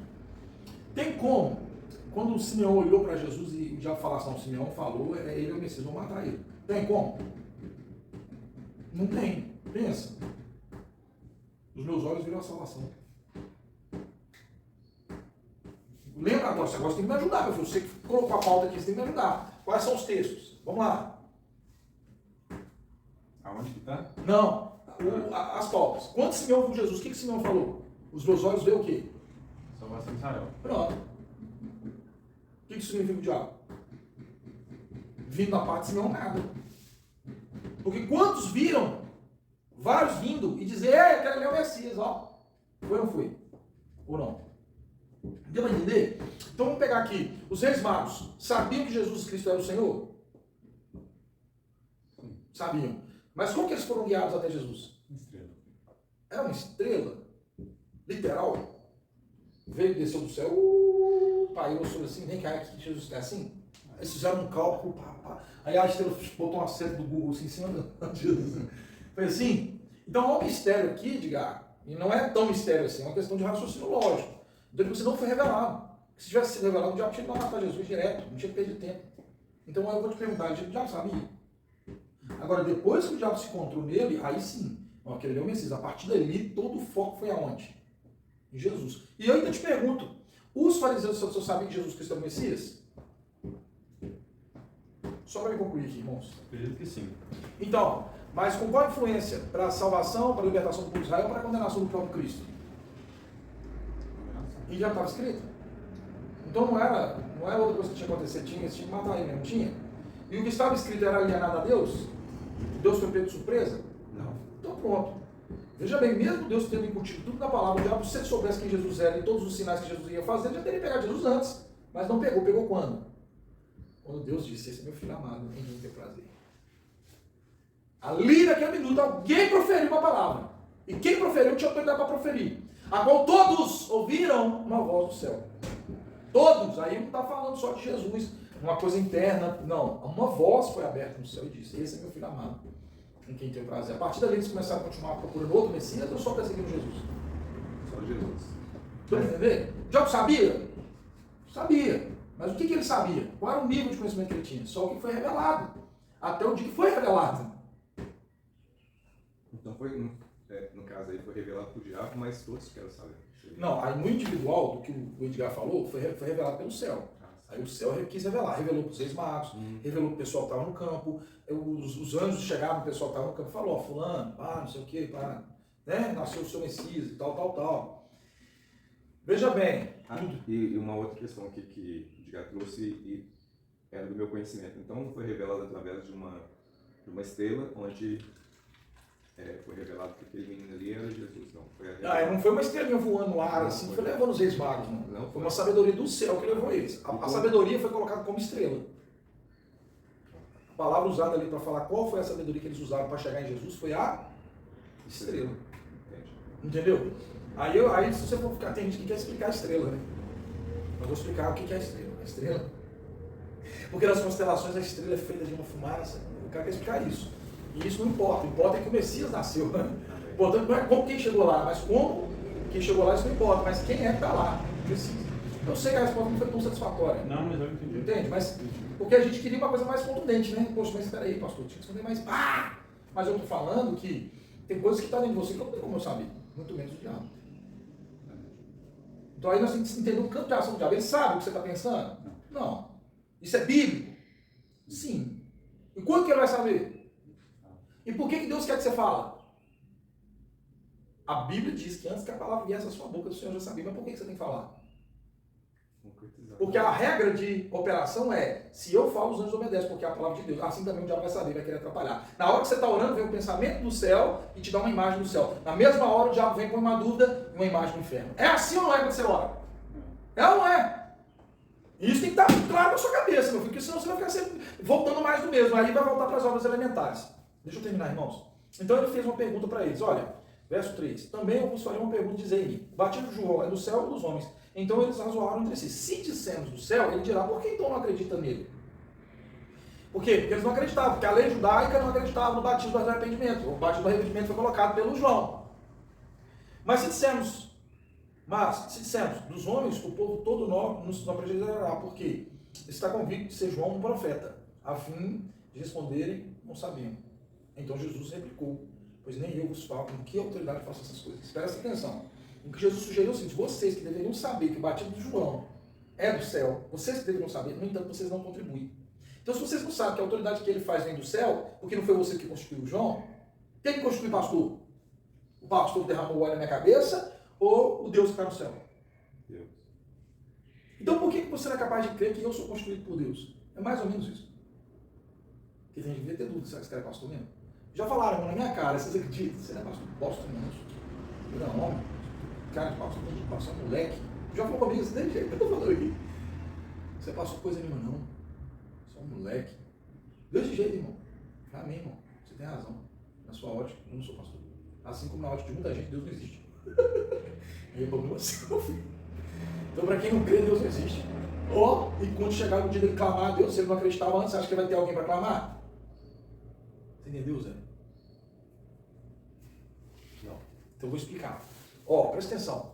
Deus é Deus. Tem gente que não acredita que ele existe. Pronto. Para aquele que não acredita, Deus não existe. Verdade. Pronto. Tem gente que olha para mim e fala, rapaz, eu vou perguntar para o Edgar. Brincando, o Edgar me conhece antes de ser pastor. Beleza? Antes de eu ser pastor. E aí, Edgar, eu sou pastor constituído do céu ou dos homens? Do céu. Pronto. Ele não precisa saber que alguém me joelhou no chão, derramou óleo, não, ele por si escolheu acreditar que eu sou pastor. E esse testificar dentro dele é do céu. É a única forma de me credibilizar. Então o pastor Jantos é do céu. Por que é mais importante, o pastor da terra ou o pastor do céu? Do céu. Eu conheço um monte de pastor, estruturado, pastor, e não é do céu. Fala, o que você está procurando, irmão? Entendeu ou não? Entendeu? Então o que Jesus coloca para eles? Espera aí, vocês deveriam saber que João, e aí é esses aqui que vão distorcer. O livro de Hebreus vai nascer por causa desses caras, Judas vai falar sobre causa desses caras. Esses caras atrapalham tanto o processo, que esses camaradas deveriam ter abraçado Jesus e mudado toda a história, o rumo da humanidade. Mas não, eles quiseram seguir o que Coré fez, o que Balaal fez. Entendeu? Dá para você discernir? É a mesma coisa quando você me vê batendo de Corolla, e aí a partir desse momento eu não tenho mais esse encontro com vocês. Edgar, estou sem tempo agora, sabe, Edgar? Aqui, acabou, velho. Eu caí no engano. Porque se eu abrir mão disso aqui, irmão, acabou pra mim. Eu virei um charlatão, eu virei um mercenário, velho. É esse momento que é gostoso, rapaz. Quantos gostariam de estar aqui, irmão? E não vão estar, não é porque eu não convidei, não é porque você não convidou. Não vão estar porque não querem, simplesmente não descredibilizam. Talvez o Edgar tenha mais influência. De repente, o Edgar pode convidar alguém. É um cara aí que eu estou suspeitando que eu vou... Traz ele, irmão. Se eu estou autorizado, trazer pra cá. Tem uma pessoa aí também que eu convidei, ele falou que vai vir. Tem problema não? Tem não, vai encher mesmo, irmão. Tem uma loja gigantona aqui, tem a igreja lá embaixo. Não vai arrebanhar, né, irmão? No sentido de espaço. Amém? Eu proíbo. Qualquer um que fala assim, eu vou colar com você. Não vai, você vai colar com o Edgar. Pastor, eu estou sem celular, não estou olhando.